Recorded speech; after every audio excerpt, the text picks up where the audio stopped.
wants to form a new state called Cascadia because they don't like being associated with the cities. And part of the problem with that is that you need the consent of both states concerned if you're going to form part of a new state from parts of old ones. And of course, California will never consent to that. So it's interesting because Greenland doesn't have that problem, right? So you just need a simple majority vote in both houses of Congress, and bang, you got yourself a new state.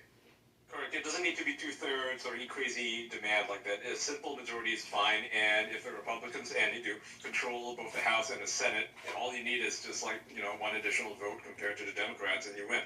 Yeah. Well, wait. I'm not sure, but I don't think it would be that simple because if it No, was it is that though. I mean, simple, there is precedent for it. I highly doubt it. Let me tell you. No, there is precedent for it. It's been done multiple times. I know it's been done multiple times, but I highly doubt it's a simple majority.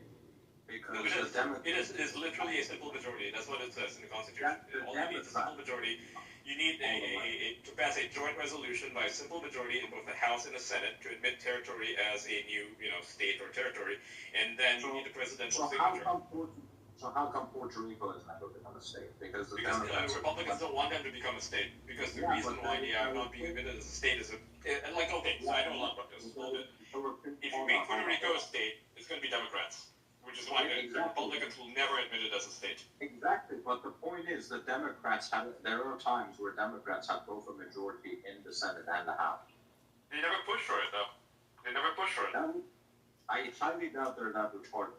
No, they don't want to push for it for a very simple reason that they won't make D.C. a state either because they realize it's going to backfire in the elections, right? If you create more Democrats and give more Senate representation and House representation to Democrats, the Republicans will come out in force, to a point where, people realize, oh shit, the Democrats are completely taking over the government, which is what we actually saw in the past election, and you'll have a landslide Republican victory. There's a reason why it's kind of suicidal for the Democrats to actually do something like this, unless they have such an overwhelming majority of seats in both the House and the Senate. This is that will never happen. It's the same reason why they've never tried to pack the courts. You may have idiots like AOC saying we need to pack the courts openly, and that is super, super, super toxic to a lot of primary races. They just simply get kicked out if there is an actual push for that.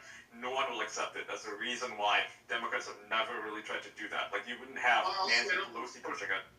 There are a lot of people in Puerto Rico who don't want it. I mean, I was going to say, although Congress has the power, there is a process that typically requires might not be the right word, and this is not the kind of law I practice, so I'm not claiming to be an